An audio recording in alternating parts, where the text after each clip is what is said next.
Have you ever looked at that humble stapler sitting on your desk and thought, wow, what an exciting and glamorous history you must have? No? Well, you're absolutely right. But today, we're going to dive into the incredibly, spectacularly, and profoundly boring history of the stapler. It's a story of quiet desperation, mild frustration, and the relentless pursuit of making paperwork just a little bit less awful.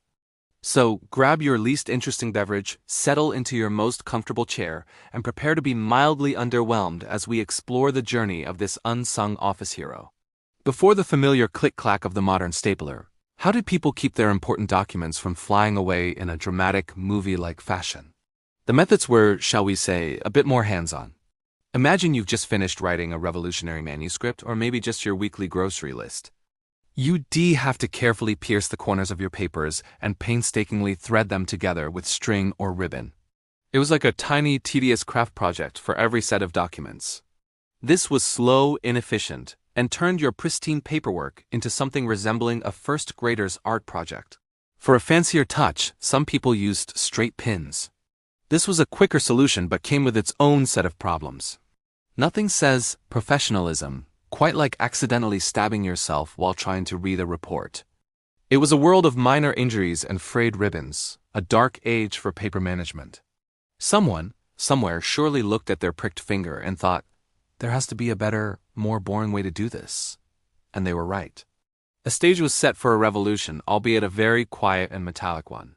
Our story begins, as many fancy things do, in 18th century France, specifically in the court of King Louis XV. Now, this wasn't your average office supply. The very first stapling devices were bespoke handcrafted marvels created for the king himself. Each staple was a miniature work of art, often inscribed with the royal court's insignia. Think of it as the luxury sports car of paper fastening.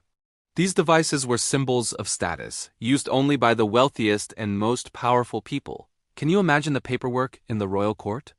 Your Majesty, the royal decree is ready for fastening.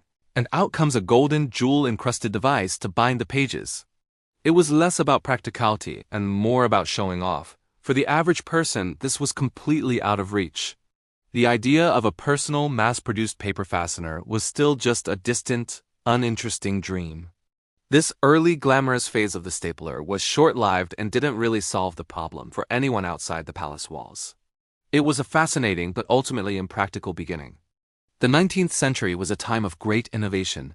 Steam engines, telegraphs, and slightly better ways to hold paper together. This is where the story of the stapler starts to look a bit more familiar. The concept of using a preformed metal staple began to take shape.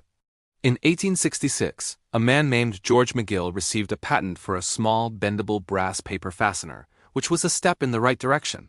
A year later, he got another patent for a press to insert these fasteners into paper. These early devices were the great-grandparents of the staplers we know today. However, they were far from perfect. They were often huge, heavy, and clunky contraptions made of cast iron.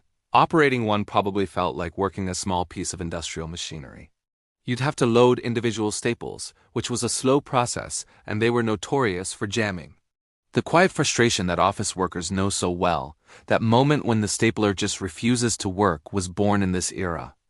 Instead of a quick click, you get a mangled staple and a crumpled corner. It was progress, but it was clunky, awkward, and often rage-inducing progress. The turn of the 20th century marked the golden age of the stapler, if such a thing could ever exist. This is when the stapler truly came into its own and became a fixture in offices, schools, and homes. In 1937, a company called Swingline introduced the now iconic model that could open up for tacking papers to a bulletin board. This was a game-changer. Suddenly, the stapler was more versatile. But the real revolution was the top-loading mechanism that allowed for a full strip of staples to be easily inserted. No more fumbling with individual metal pieces. The design became streamlined, reliable, and incredibly simple. Most were painted a functional, uninspired gray or black. They sat on desks, doing their one job with quiet competence. They weren't exciting. They weren't flashy. They were just there, ready to click papers together. The stapler had found its true identity, a dependable, emotionless tool of bureaucratic efficiency. This was the stapler your grandparents used, and honestly, it's not that different from the one you use today. Its purpose was clear, and it fulfilled it without complaint. So, what happened in the late 20th century? Did staplers learn to fly? Did they become sentient and start organizing our files for us? Of course not. The period from the 1950s to the 1990s was one of subtle refinement, not radical change. The core mechanism remained largely the same because, well, it worked. The biggest innovations were in aesthetics and materials. The heavy metal bodies were gradually replaced with lighter, cheaper plastic. This made them more affordable and accessible to everyone. And then came the color. The sea of gray and black was suddenly punctuated by a bold, daring red. Yes, the red stapler became an icon, thanks in part to a certain cult classic film about office life. It represented a tiny spark of individuality in a monotonous corporate world. But beyond a new plastic shell and a splash of paint, the stapler's soul remained unchanged. It was still a simple machine for a simple task. No Bluetooth, no Wi-Fi, no software updates. Just a spring, a metal plate, and a satisfying click. The stapler resisted the siren song of becoming smart, and for that, we can probably be grateful. And that brings us to today. The stapler has survived the digital revolution. In an age of cloud storage and paperless offices, this little analog device stubbornly persists. It sits on desks across the globe, often ignored until the moment it's desperately needed. It has become a permanent part of the office landscape, as common as a coffee mug or a computer mouse. We use them, we lose them, and sometimes we borrow them from our coworkers' desks, never to be returned. They lead a simple life. They click, they close, they wait patiently. The modern stapler might be electric, saving you the minimal effort of pressing down. It might be a mini stapler that fits in your pencil case. Or it might be the classic full-sized model that could double as a paperweight.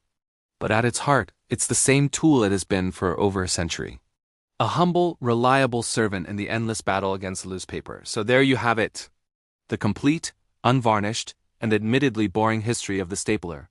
From the ornate playthings of French royalty to the gray workhorses of the modern office, the stapler's journey is a testament to simple, effective design.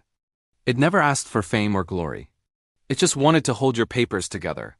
It's a story that's unlikely to ever be turned into a blockbuster movie, but it's a story that's part of our everyday lives. The next time you pick up your stapler and hear that satisfying crunch and click, take a moment to appreciate the century of quiet innovation that went into that simple action. Or don't, it's just a stapler after all. Thanks for joining me on this surprisingly mundane adventure into the history of the stapler. If you enjoyed this deep dive into the ordinary, make sure to hit that like button and subscribe for more stories about the things we take for granted. Let me know in the comments what everyday object you think has a secretly fascinating or boring history. Until next time, stay curious.